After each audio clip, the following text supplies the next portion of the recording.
दोस्तों इस कंपनी की कहानी शुरू होती है एक माइंडसेट से। चार दोस्त गिरा रामाकृष्ण, यू शेखर, सीआर रामाकृष्ण और शशिकांत।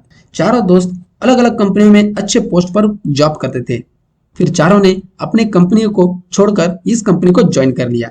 वो ये चारों अच्छे कंपनियों पे काम करते थे। कोई काम कर रहा था एचयूएल में, कोई काम कर रहा था पिरामिड एंटरप्राइज में, कोई काम कर रहा था लुपिन में और कोई काम कर रहा था कोलगेट में। चारों ने अपना जॉब छोड़कर इस कंपनी को ज्वाइन कर लिया। जब कंपनी ओपन हुई तब सबसे पहले चैलेंज ये था कि कंपनी को कॉन्ट्रैक्ट कहाँ से मिले। तो सबसे पहला कॉन्ट्रैक्ट मिला कोलगेट से। तब कोलगेट के अंदर यूज होने वाला एसिलियस नामक एक केमिकल की जरूरत थी, तो वही प्रोडक्ट इस कंपनी ने बनाना शुरू कर दिया। एसिलियस का मतलब सोडियम लॉरिस सल्फेट, जो कोलगेट के अंदर यूज होता है। आप चाहे तो अपने कोलगेट पैकेट के ऊपर भी देख सकते हो। कंपनी ने पहले शुरुआत की सिर्फ 3 प्रोडक्ट से।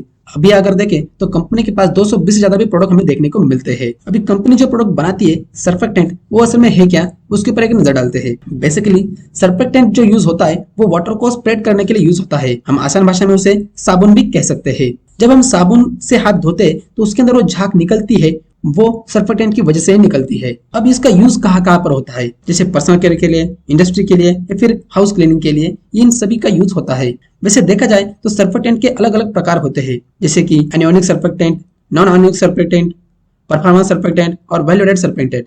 लेकिन कंपनी का मेन बिजनेस अगर देखें तो performance surfactant and speciality product में कंपनी का बिजनेस करती है। कंपनी मेजर 6 सेगमेंट के अंदर काम करती है, जिसके अंदर अगर देखें तो पहला है स्किन केयर। इसके अंदर कंपनी के प्रोडक्ट अगर देखें तो गैलेक्सी पेक 7, गैलमॉल, गैल 67, गैल 6700 ऐसे ही सेगमेंट के अंदर कंपनी के प्रोडक्ट है। अभी जो कंपनी के जो केमिकल्स है वो कहाँ पर यूज होते हैं, जैसे कि फेयरनेस क्रीम हो गया, उसके बाद कॉस्मेटिक के अंदर जो जो कुछ आता है जो हम उसको चेहरे पे लगाते हैं ग्लो करने के लिए, उसके अंदर ये सारे प्रोडक्ट यूज होते हैं। कंपनी का दूसरा सेगमेंट अगर देखें तो वो है हेयर केयर। हेयर केयर के अंदर देखें तो कंपनी के कुछ प्रोडक्ट है जिसका नाम गैल फ्यूजन जैसे अलग अलग प्रकार के जो नाम हमें यहाँ पर देखने को मिल रहे हैं। गैलेक्सी 226, गैलेक्सी 622 जैसे कंपनी के केमिकल के नेम कंपनी ने यहाँ पर दिए हैं। तो ये कंपनी के प्रोडक्ट है वो उस हेयर केयर प्रोडक्ट के अंदर यूज होते हैं। अभी केमिकल है वो किस किस में यूज होता है, जैसे हेयर केयर के अंदर होता है, शैम्पूस के अंदर होता है, एयर कंडीशनर के अंदर, ये सभी केमिकल यूज होते हैं। कंपनी का तीसरा सेगमेंट है सन केयर। इसके अंदर देखें तो कंपनी के अलग अलग प्रोडक्ट है, वो भी सन केयर जो क्रीम्स होते हैं उसके लिए यूज होते हैं। कंपनी का अगला सेगमेंट है ओरल केयर, जो टीथ के लिए यूज होने वाले सभी प्रोडक्ट के अंदर वो केमिकल बनाती है, जिसके अंदर अगर देखें टूथपेस्ट, माउथ फ्रेश जैसे प्रोडक्ट है उसके अंदर केमिकल प्रोवाइड करती है। कंपनी का अगला सेगमेंट है बेबी केयर, जिसके अंदर शैम्पूज हो गए, उसके बाद में यूज होने वाले सभी प्रोडक्ट के ऊपर इन कंपनी के जो केमिकल्स है वो यूज होते हैं। अगला सेगमेंट है होम केयर, जिसके अंदर देखें तो डिटर्जेंट जैसे जो प्रोडक्ट है उसके अंदर यूज होता है। जो फर्श के लिए जो क्लीनिंग होता है उसके लिए कंपनी अपने केमिकल प्रोवाइड करती है उन कंपनियों के लिए जो कंपनी ये प्रोडक्ट बनाती है। अभी जो कंपनी पूरे केमिकल बनाती है वो उन कंपनियों को प्रोवाइड करती है जो कंपनी ये प्रोडक्ट बनाती है। अभी कौन कौन से प्रोडक्ट में ये केमिकल यूज होता है, जैसे कि हेयर केयर के अंदर देखें तो shampoo, conditioner, colourant, stylish gel, oral care के अंदर टूथपेस्ट, कॉस्मेटिक के अंदर nail polish, lip colour, foundation, toiletry soap, body wash, shaving cream, lotion, tooth powder, mouth wash, skin care, sun care, fairness cream जैसे कंपनियां जो product बनाती है उस कंपनियों को यह कंपनी अपने केमिकल प्रोवाइड करती है। होम केयर के अंदर देखें तो detergent, toilet cleaner, carpet cleaner, fabric cleaner और ग्लास फ्लोर क्लीनर जैसे कंपनी जो प्रोडक्ट बनाती है उनके लिए केमिकल प्रोवाइड करती है, सर्फेक्टेंट कंपनी प्रोवाइड करती है। अभी कंपनी का क्लाइंट बेस अगर देखें तो वो भी बहुत ही अच्छा हमें देखने को मिलता है। कंपनी के क्लाइंट बेस के अंदर देखें तो जो हम पहचानते हैं वो कंपनी के नाम अगर देखें तो L'Oréal, Himalaya, Dabur, Colgate, Hindustan Unilever और हैंकल जैसे कंपनियां इस कंपनी के हमें कस्टमर देखने को मिलते हैं। मतलब कस्टमर बेस है जो बहुत ही अच्छा हमें यहाँ पर देखने को मिलता है। कंपनी का शॉर्ट में अगर देखें तो 200 से ज्यादा कंपनी के पास प्रोडक्ट है। इंडिया के अंदर जितने भी कंज्यूमर प्रोडक्ट यूज होते हैं उसमें से 10 में से 9 प्रोडक्ट के अंदर गैलेक्सी के केमिकल रहते हैं। 1400 से ज्यादा कस्टमर कंपनी के हैं। 80 से ज्यादा कंट्रीज के अंदर कंपनी का बिजनेस है। 7 मैन्युफैक्चरिंग यूनिट है अराउंड वर्ल्ड। और कंपनी ने 10 साल के अंदर 5x की ग्रोथ दिखाई है, जो कंपनी के लिए बहुत ही अच्छी है। अब कंपनी के फंडामेंटल्स पे एक नजर डालते हैं। कंपनी का मार्केट कैप 11,000 करोड़ का है, मतलब कंपनी स्मॉल कैप है। कंपनी की करंट प्राइस अगर देखें तो 3100 का है और स्टॉक पी अगर देखें तो 39 का है और इंडस्ट्री अगर देखें तो 27 का है। मतलब कंपनी अभी ठीक ठाक वैल्यूएशन पे मिल रही है। आरओसी अगर देखें तो 19 का है और आरओई अगर देखें तो भी 18 का है। मतलब कंपनी अच्छे खासे वैल्यूएशन पे अच्छे खासे यहाँ पे आरओसी और आरओई दोनों देखने को मिल रहे हैं। इन्वेस्टमेंट अगर देखें तो 0.47 करोड़ के है, मतलब कंपनी के ठीक ठाक हम इसे कह सकते हैं। डेट टू रेशियो देखें तो 0.27 का है, जो कि हम ठीक ठाक कह सकते हैं। प्लस कोई भी शेयर प्रमोटर के पास जितनी भी होल्डिंग्स है उसमें से कोई भी शेयर प्लस नहीं रखा है, एक अच्छी साइन हम इसे कह सकते हैं। कंपनी का टॉप लाइन की बात करें दोस्तों 2500 करोड़ से बढ़कर अभी देखें तो वो 3600 करोड़ के टॉप लाइन होते हुए देखने को मिल रही है। कंपनी जो जितना भी बिजनेस करती है, जितना भी रेवेन्यू जनरेट करती है, उससे 61% का जो रेवेन्यू है वे परफॉर्मेंस सर्फेक्टेंट से आता है। स्पेशलिटी केयर प्रोडक्ट से 39% का रेवेन्यू कंपनी जनरेट करती है। अब ये जितना भी रेवेन्यू जनरेट करती है कंपनी, उससे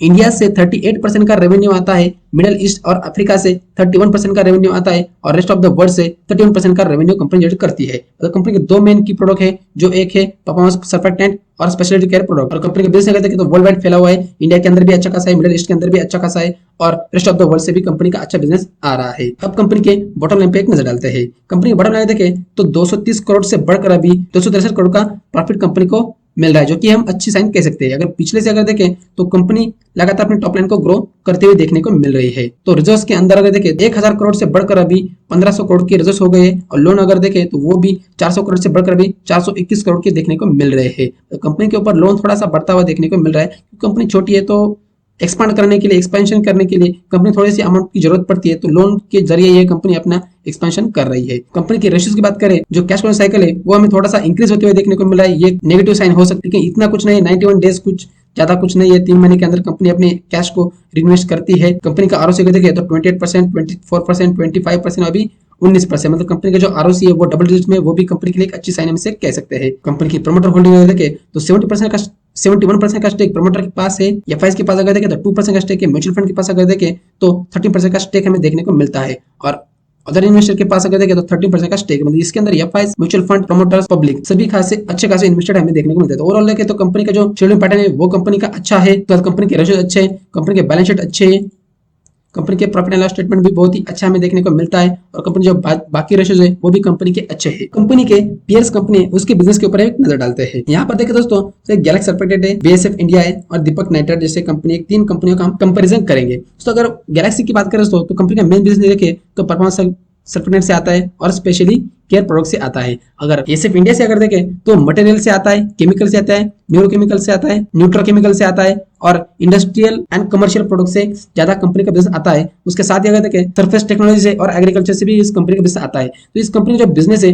वो हमें परफॉर्मेंस सर्फेक्टेंट से और स्पेशली केयर प्रोडक्ट से इस कंपनी बिजनेस आते हुए हमें देखने को नहीं मिलता है। अगर दीपक नाइट्राइट की बात करें दोस्तों, तो अमीनो से, ऑप्टिकल से और नाइट्रो से ये कंपनी का बिजनेस आते हुए हमें देखने को मिलता है। तो यहाँ पर भी देखें तो ये जो कंपनी का प्रोडक्ट है, ये जो कंपनी का बिजनेस है वो बिल्कुल ही अलग है। बीएसएफ का भी बिल्कुल ही अलग है और गैलेक्सी सर्फेक्टेंट का भी बिल्कुल ही अलग बिजनेस हमें देखने को मिलता है, क्योंकि इस कंपनी का बिजनेस अलग सेगमेंट से आता है, इन कंपनी का बिजनेस हमें अलग सेगमेंट से आते हुए देखने को मिलता है। तो ये जो की फैक्टर है ये कंपनी के लिए एक अच्छी साइन हम इसे कह सकते हैं। अभी कंपनी का मार्केट शेयर भी देखें तो तकरीबन देखें तो 15% का मार्केट शेयर कंपनी लेके चलती है। यहाँ पर देखें तो कंपनी 15% का ग्लोबली मार्केट लेके चलती है, ऐसे नहीं कि वो इंडिया के अंदर ग्लोबली कंपनी का मार्केट अगर देखें तो 15% का मार्केट शेयर कंपनी के पास है। ये कंपनी के लिए अच्छी साइन है। अब कंपनी के चार्ट के ऊपर एक नजर डालते हैं। दोस्तों कंपनी के चार्ट की बात करें तो कंपनी बहुत दिन से एक ही जोन के अंदर ट्रेड करते हुए देखने को मिल रही है। अभी एक कब से ट्रेंड शुरू है वो इसके ऊपर एक नजर डाले तो यहाँ पर देखें तो तकरीबन ये जो है वो अक्टूबर महीने से इस शेयर के अंदर हमें गिरावट देखने को मिल रही है और सेम अक्टूबर 21 से ही इस मार्केट के अंदर भी हमें गिरावट देखने को मिल रही है। जैसे मार्केट के साथ ये करेक्शन दे रही है। अब ये करेक्शन क्यों दे रही है? क्योंकि ग्लोबल सिचुएशन थोड़ी से खराब है, चाहे वो रशिया यूक्रेन हो या फिर रिसेशन का खतरा हो, इस वजह से इस शेयर के चार्ट के ऊपर वो हमें देखने को मिल रहा है। लेकिन बात करें दोस्तों तो यहाँ पर जब भी कंपनी अप ट्रेंड में आती है तो इसके अंदर हमें अच्छी खासी वॉल्यूम देखने को मिलती है और जब ये कंपनी गिरावट दर्ज करती है फिर एक कंसोलिडेशन जोन में रहती है तो इसके अंदर हमें थोड़ी सी वॉल्यूम कम होते हुए देखने को मिल रही है। दोस्तों बाइंग लेवल की बात करें तो अभी तो कंपनी मेजर डाउन ट्रेंड के अंदर देखने को मिल रही है। निफ्टी के अंदर में हमें अच्छी खासी गिरावट देखने को मिल रही है। अभी अगर देखें तो इससे थोड़ा सा दूरी बनाए रखे, जब ये कंपनी एक अच्छे से ब्रेकआउट देगी तो मैं आपको एक छोटी सी वीडियो बना के आपको मैं एनालिसिस कर दूंगा या फिर आपको मैं बता दूंगा कि इस शेयर के अंदर में इन्वेस्टेड हो जाना है। लेकिन अभी अगर देखें तो ये कंपनी टोटली अवॉइड है। अगर लॉन्ग टर्म के लिए लेना चाहते हो तो भी आप इसके अंदर बाय कर सकते हो कि आपका व्यू अगर 4-5 साल का रहेगा तो आप इस लेवल पर भी बाय कर सकते हो। लेकिन अगर आप 2-3 साल के लिए ले रहे हो या फिर एक साल के लिए ले रहे हो तो अभी इन्वेस्ट करना ठीक बात नहीं रहेगी, क्योंकि यहाँ पर हो सकता है कि कंपनी के अंदर मेजर गिरावट आ जाए। तो दोस्तों कंपनी का बिजनेस हमें अच्छा लगता है और एक प्रॉक्सी प्लेयर है, क्योंकि ये जो प्रोडक्ट है ये यूज होने वाले हैं। आप चाहे कोलगेट लो, चाहे शैम्पू लो, चाहे कंडीशनर लो, चाहे टूथपेस्ट लो, कोई भी चीज लो आप, ये चीज यूज होने वाली है और इसके अंदर एक केमिकल यूज होने वाली है। और कंपनी का जो मेन बिजनेस है वो एचयूएल, कोलगेट, हिमालया जैसे कंपनी, इमामी जैसे कंपनियां के अंदर कंपनी के क्लाइंट है, तो ये क्लाइंट जो है इस कंपनी से ही अपना प्रोडक्ट लेती है। मतलब जैसे जैसे एफएमसीजी सेक्टर बढ़ेगा वैसे वैसे इस कंपनी की ग्रोथ भी हमें बढ़ते हुए देखने को मिलेगी। तो ऐसा कोई नहीं दोस्तों कि जो एफएमसीजी सेक्टर है वो डिफेंसिव सेक्टर में से एक है, तो जैसे जैसे कंपनी ग्रो करेगी, जैसे जैसे सेक्टर ग्रो करेगा वैसे वैसे कंपनी भी ग्रो करते हुए देखने को मिलेगी। तो मैं आशा कर रहा हूं दोस्तों ये इन्फॉर्मेशन आपको अच्छी लगी होगी। अगर इन्फॉर्मेशन आपको अच्छी लगती है तो वीडियो को लाइक और चैनल को सब्सक्राइब करना ना भूले। मिलते हैं नेक्स्ट वीडियो में, तब तक के लिए जय हिंद, जय भारत।